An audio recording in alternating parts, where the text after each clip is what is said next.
What's the real cost of doing the right thing? For a young woman named Seraphina, who was working double shifts just to keep a roof over her daughter's head, the price of kindness was nearly everything she had. It was a choice she made in a split second during a furious storm, a choice to help a lost old man when no one else would. She didn't expect anything in return. In fact, she was pretty sure she'd be punished for it. But what happened the next day wasn't punishment or a reward. It was a revelation that would not only save her from ruin, but expose a stunning truth that had been hiding in plain sight all along. The first sound of Seraphina's day wasn't a songbird. It was the harsh beep of a 4:30 a.m. alarm. It was a sound that cut through her exhaustion, a daily reminder that rest was a luxury she just couldn't afford. Before the sun even considered rising over their small, cramped apartment, Seraphina was already on her feet. She moved in a practiced quiet, careful not to wake her 6-year-old daughter Maya, who was sleeping peacefully in the only bed. Maya was Seraphina's entire world, her reason for every brutal shift, every swallowed insult, every bone in her body that ached. The little girl's soft breathing was a comfort, but lately a faint wheeze had started to join each exhale. The doctor called it asthma, a common enough word, but one that came with shockingly high costs. Inhalers, nebulizers, specialist visits. It all created a mountain of bills on their tiny kitchen counter, a silent monument to how close they were to losing everything. Seraphina would stand there in the pre-dawn chill, staring at the bold red past due stamps and feel that familiar knot tighten in her gut. She was a ghost in her own life, moving through 2 jobs that barely paid enough for one. By day, she was at a laundromat, folding clothes for people's lives felt a world away. The fabrics were soft, the labels expensive. She'd imagined the people who wore them, the ease with which they moved through life, never worrying about the cost of medicine or the threat of an eviction notice. By evening, she was a waitress at the corner bistro, a diner that was always sticky, no matter how many times she wiped the tables. Her boss, Mr. Henderson, was a man hollowed out by bitterness, whose only joy seemed to come from bossing his staff around. He watched the clock like a hawk. Doc paid for a single broken plate, and his voice was a constant, grating presence. "Hurry up, Seraphina. Table 4 is waiting. Stop smiling so much, Seraphina. This isn't a party." Her uniform was worn thin, her shoes had holes she'd colored in with a black marker, and some days her spirit felt just as worn out. She was a good waitress, fast and polite, but to Mr. Henderson, she was just another replaceable part in his broken-down machine. He especially hated her kindness. He saw it as weakness. "You're too soft," he'd sneer. "This world eats soft people for breakfast." Every night, she'd count her tips. Each dollar was a tiny victory against the crushing weight of her reality. Some nights, it was enough for the next day's groceries. Other nights, it was barely bus fare. On those nights, the walk home felt impossibly long. But then she'd open the door, and in the faint glow of a nightlight, she'd see Maya, her small face peaceful in her sleep, and the weight would become bearable again. She wasn't just Seraphina, the tired waitress. She was Maya's mom, and for Maya, she would face the alarm and do it all over again tomorrow. The storm didn't just arrive, it attacked. It barreled in with a furious energy, unleashing a flood of rain that turned the streets into dark rivers. Wind rattled the huge windows of the corner bistro, making the flickering neon sign outside cast frantic, dancing shadows. It was a slow Tuesday night, and the weather had chased off the last few customers. By 9:45 p.m., only Seraphina and Mr. Henderson were left. He was already pacing by the door, jingling his keys. "Wipe the counters and let's go," he barked, his eyes glued to the clock. "I'm not paying you overtime to watch it rain." Seraphina nodded, her body moving with an automatic weariness.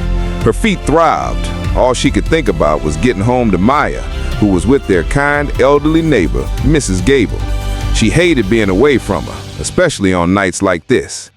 She wiped down the last sticky booth, the smell of grease and old coffee hanging in the air, and she glanced out the window. The rain was coming down in sheets, a deafening roar, and then she saw him. He was just a silhouette at first, a frail figure huddled under the awning of the closed bookstore across the street. He was an old man, hunched against a wind that seemed determined to rip the coat from his back. He was just standing there, looking lost and utterly alone, a forgotten island in the middle of a tempest. Seraphina's heart gave a painful twist.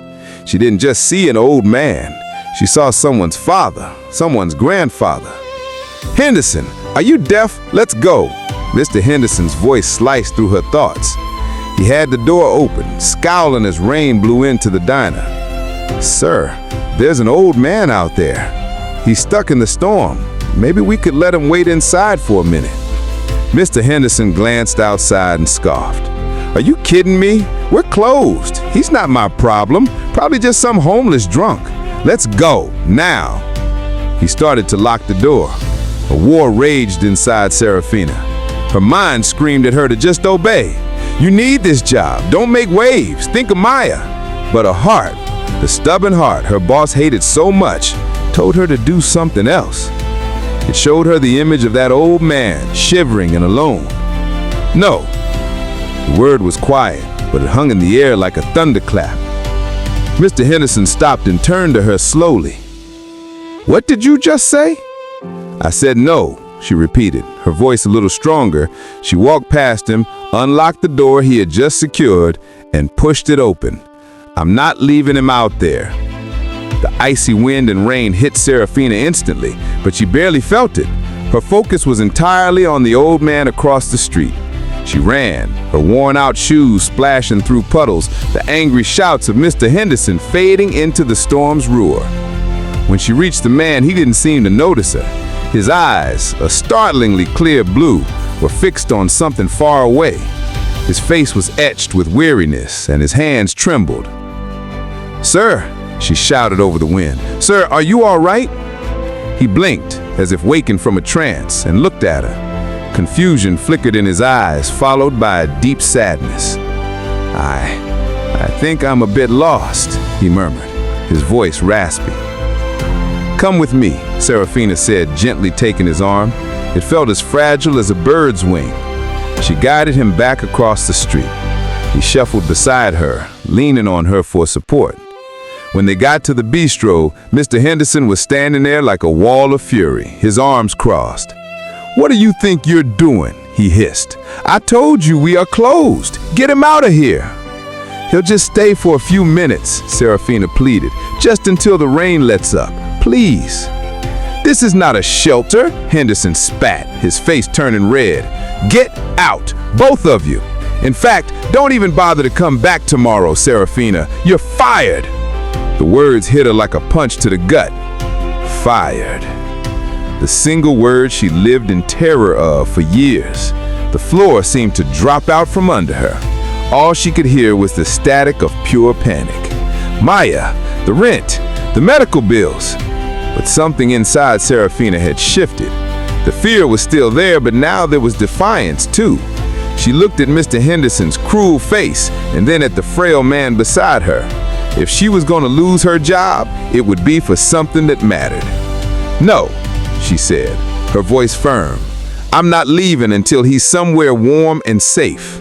If that costs me my job, then so be it." She led the old man to the nearest booth, ignoring Henderson's sputtering rage. She sat him down, then went behind the counter. She poured a mug of hot coffee, her own money clattering onto the counter to pay for it. Then she ladled a bowl of the day's overstuffed chicken soup that Henderson would have just thrown out. She placed the warm mug and steaming bowl in front of the old man. He looked from the food to her and then reached out and placed his trembling hand over hers for just a second. "Thank you," he whispered. From the door, Henderson let out a final strangled yell. "Fine, have it your way. You're finished." And he stormed out, slamming the door so hard the windows rattled, leaving them in a sudden, blessed silence. Seraphina didn't sleep that night. After the old man, Arthur, finished his soup, she called him a cab and paid for it with the last of her tip money. Then she walked home through a city that had been washed clean by the rain, but her mind was still a storm. Fired. The word echoed with every single step. When she got to the apartment, she stood over Maya's bed, watching her sleep. A wave of love so fierce it was painful washed over her, followed immediately by an even bigger wave of failure. How could I have been so reckless? What am I going to do now? The next morning felt wrong.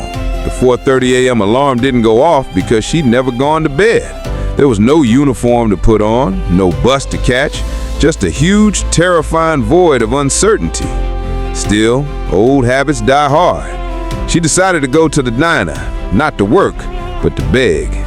Maybe if she apologized, Mr. Henderson might take her back. The humiliation was a bitter pill to swallow, but pride was a luxury she couldn't afford.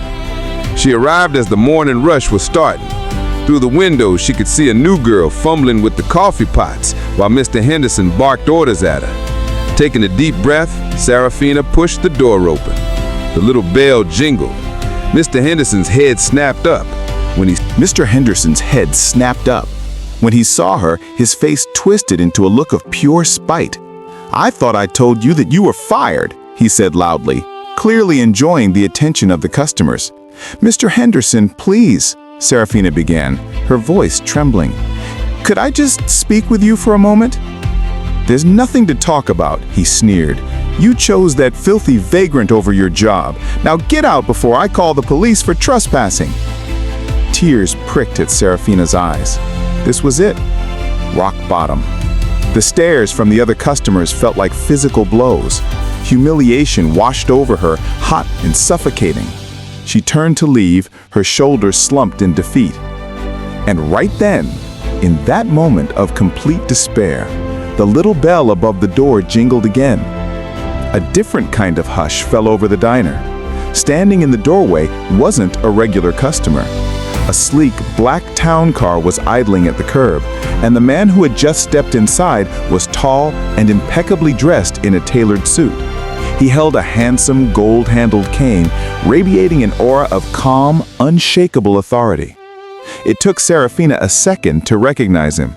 It was Arthur, the old man from the storm. But he was transformed. The frail, shivering figure was gone, replaced by this powerful, commanding presence. His clear blue eyes swept across the room, taking in the entire scene. Mr. Henderson's jaw went slack. His usual bluster vanished, replaced by a nervous, fawning energy. "Good morning, sir. Welcome to the Corner Bistro," he gushed, rushing forward with menus. "A table for one? Our best booth is available." Arthur ignored him. His eyes found Seraphina. A small, gentle smile touched his lips. "Good morning, Seraphina," he said, his voice now rich and clear. "I was hoping I might find you here." He walked toward her. "I never properly thanked you for your assistance last night, not just for the soup, but for your courage." Mr. Henderson watched, his face a mask of confusion. "Sir, you know her?" he stammered. Arthur finally turned to Henderson, and his smile vanished. His eyes turned as cold as ice. "Yes, I do," he said quietly. "This young lady saved me from a difficult situation last night, a situation created by a profound lack of empathy on your part." Henderson turned pale. I don't understand." "Oh, I think you do. I sometimes visit my businesses unannounced to see how they're really run. You see, Mr. Henderson, my name is Arthur Gable, and I own this bistro. In fact, I own the entire Gable Hospitality Group, which includes every corner bistro in this state." The silence that followed was absolute. Mr. Henderson's face went from pale to a ghastly shade of white. Seraphina just stared, trying to process the impossible truth. Arthur Gable. Mrs. Gable, my neighbor. It couldn't be a coincidence. "I have dedicated my life to building a company founded on respect. I learned everything I know from my late wife, who believed a warm meal and a kind word could heal almost any wound. What I saw here last night, your cruelty, it was a disgrace to her memory." He turned back to Seraphina, his expression softening. "And what I witnessed from you was the very soul of this company. Compassion, integrity, courage." Then he looked squarely at Henderson. "Mr. Henderson, You are the one who is fired, effective immediately. My security will escort you out." 2 men in suits who had been waiting by the car entered the diner. Defeated, Henderson shuffled out without a word. Then Arthur turned back to Seraphina. "Seraphina," he said gently, "I understand you have a daughter named Maya. My wife, Eleanor Gable, has told me wonderful things about you both. When I was out in that storm, I wasn't just physically lost, I was feeling a bit lost in the world, missing my wife. You didn't just give me shelter. You reminded me that her spirit of kindness is still alive, that it matters." He took a step closer. "I am not just giving you your job back. I am offering you the position of regional manager for all corner bistros in this district. I need someone with your character to ensure no one is ever treated the way you were or the way I was in one of my establishments again. We will provide full management training, a company car, and a salary that will ensure you and Maya never have to worry about medical bills or rent again." Tears were streaming down Seraphina's face now, but they were tears of shock, relief, and a hope so bright it was almost blinding. She looked at this powerful, kind man and could only whisper one word: "Why?" Arthur Gable smiled, a genuine, warm smile that reached his eyes. "Because kindness, Seraphina, is never a liability. It is the most valuable asset we have. You invested in a stranger when you had nothing to give. Now it's my turn to invest in you."